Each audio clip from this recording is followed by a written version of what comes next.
halos pare-pareho sila. Ang nangunguna ay si Jig.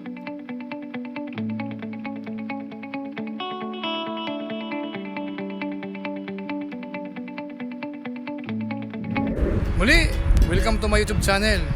Ito si Kuya July, ang inyong katugang, na muling bumabati sa inyo ng magandang araw sa ang lugar man kayo naroroon. At sa pagkakataong ito, habang hinihintay natin yung misis ko, dahil meron siyang schedule ngayon ng vaccination, pumasok na siya doon sa may likod ko. Siyempre, gawa muna tayo ng mixing vlog habang naghihintay para hindi tayo mainip.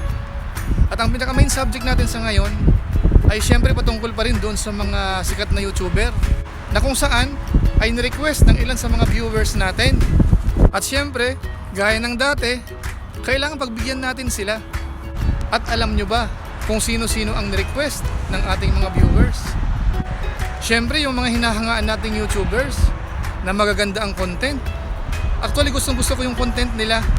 Dahil ito rin sana ang gusto kong pinaka-main content kung sakasakaling uuwi na ako sa Pilipinas. Ito ay more on farming. Pagtatanim ng gulay, pagtatanim ng palay, pag-aalaga ng hayop at marami pang iba. Alam niyo ba kung sino-sino sila? Siyempre si Makimoto, si Jigger Villacorta, at saka si Gayum Ben. So sila ang magiging main subject natin sa ngayon. Pero bago natin ituloy, magpapaalala muna si Kuya July sa lahat ng hindi pa nakasubscribe sa aking YouTube channel. Huwag nyo namang kalimutan, please subscribe my YouTube channel. Tapos pakipindot din yung notification bell button para updated kayo sa aking mga video post. Maraming salamat sa inyo. Boss July Pau nila, ayan yung kanyang YouTube channel. Sana suportahan niyo siya mga kasuber. Yan. Pagkatapos yung pampindot yung bell, pinutin niyo po yung all.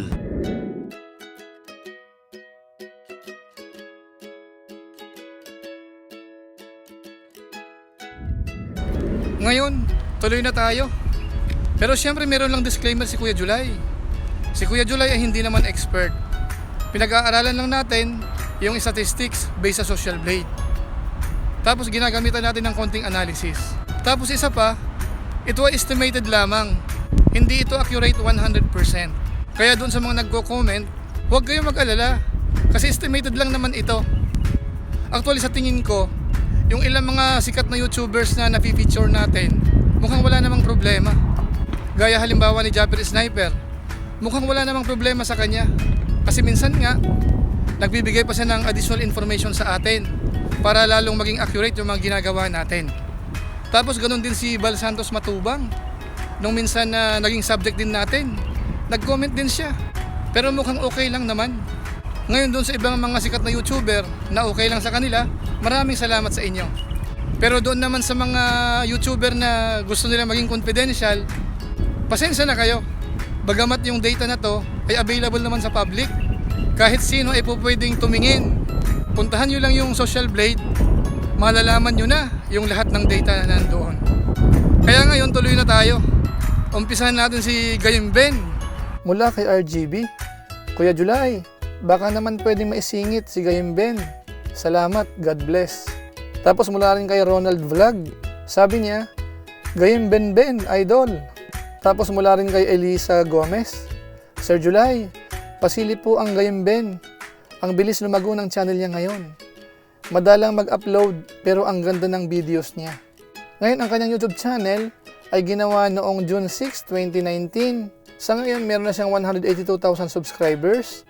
Tapos ang kanyang total video views ay umaabot na ng 7,997,203. Tapos meron na rin siyang 44 uploads. Tapos ang kanyang estimated monthly earnings ay umaabot ng $790 hanggang $12,600. In peso, aabot din ng 37,000 pesos hanggang 600,000 pesos. Pero gaya ng dati, yung pinapakita ni Social Blade na maximum earnings ay masyadong mataas. Kaya kailangan natin kunin yung average earnings based sa computations ni Kuya July. So panoorin muna natin sandali ito. Sa Social Blade kasi, yung minimum earnings ay based sa 4,000 views per dollar. Tapos yung maximum earnings naman ay based sa 250 views per dollar. Kung kukunin natin yung average, more or less, papatakan dito sa 1,000 views. Depende yan sa haba ng panunood. Kung anong bansa, halimbawa sa US, sa Canada, so sigurado mas mababa sa 1,000 yan. Pero kung maiksi lang yung panunood, tapos sa bandang Pilipinas, saka iba pang Asian country, mas maraming views ang kailangan para sa $1. Ngayon kung i-apply natin, depende sa atin kung ano sa tansya natin. Ngayon kung i-apply na natin, ang kanyang estimated earnings for the last 30 days ay aabot na ng 170,000 pesos. So medyo malaki na. Ngayon kung i-compute naman natin ang kanyang total earnings mula nung nag-umpisa, bawasin lang natin yung views nung hindi pa siya monetize, ay aabot na rin ng 420,000 pesos. So okay na rin, di ba? Ngayon isunod naman natin si Jigger Villacorta. Ang nag-request naman sa kanya ay sina Freddy San Diego. Sabi niya, baka pwede Kuya July, yung kay Jigger Villacorta. Estimated salary, thanks. Tapos mula rin kay Geraldina Asiado. Sabi niya, Sir, si Jigger Villacorta, paki-estimate naman kung magkano sahod niya.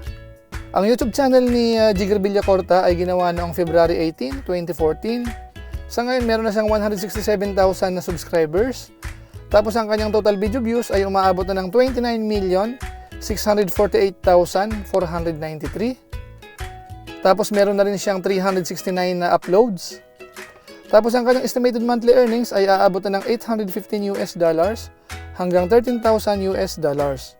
In peso, aabot naman ng 39,000 pesos hanggang 690,000 pesos.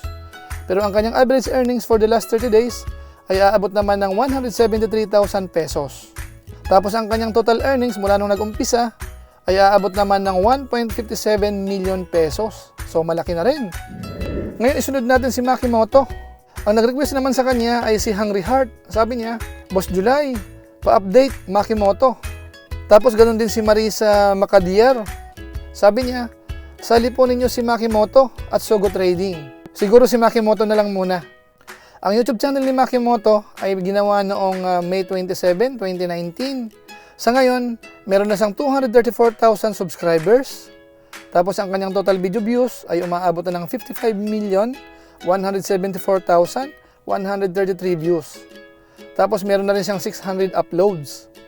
Ang kanyang estimated monthly earnings ay aabot naman ng $801 hanggang $12,800.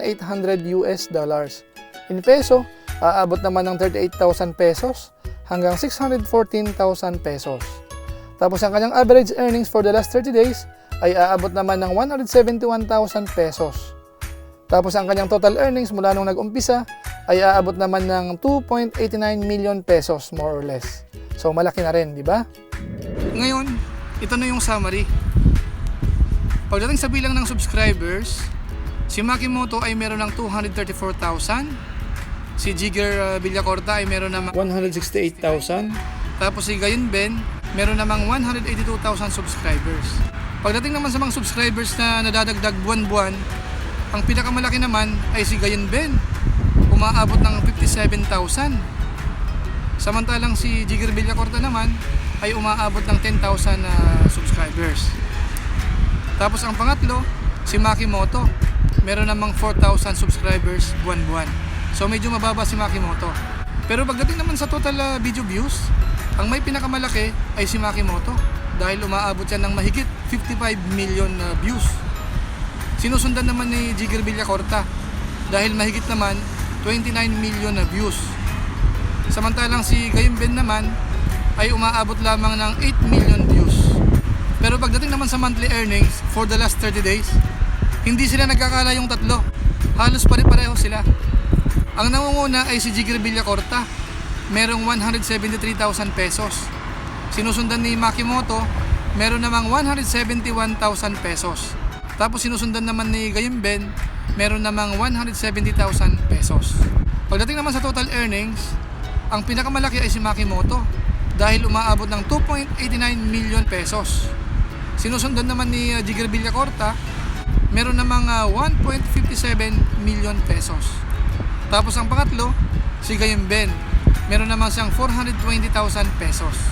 Tapos tingnan naman natin kung kailan kaya nila maaabot yung 500,000 subscribers. Ang projection ni Social Blade kay Makimoto ay aabot pa raw ng 2 years and 2 months. Kaya papatak yan April 2023. Samantalang kay Jigger Villacorta, ang projection naman ay 2 years and 4 months. Pero ito ang tingnan natin, yung kay Gayon Ben. Dahil kahit siya ang may pinakamalit na subscribers sa ngayon, pero mukhang siya ang mauuna based sa Social Blade. Ang projection ni Social Blade ay mga 10 months na lang. Ibig sabihin, December 2021, pwede nang maabot yung 500,000 subscribers. So yun ang summary ng kanilang YouTube channel. So sana nagkaroon kayo ng idea patungkol doon sa kanilang YouTube channel. So siguro, hanggang dito na lang muna uli. Pero bago tayo tuloy magtapos, meron lang isa shoutout si Kuya July. Pakisuportahan na lang din. Maraming salamat sa inyo.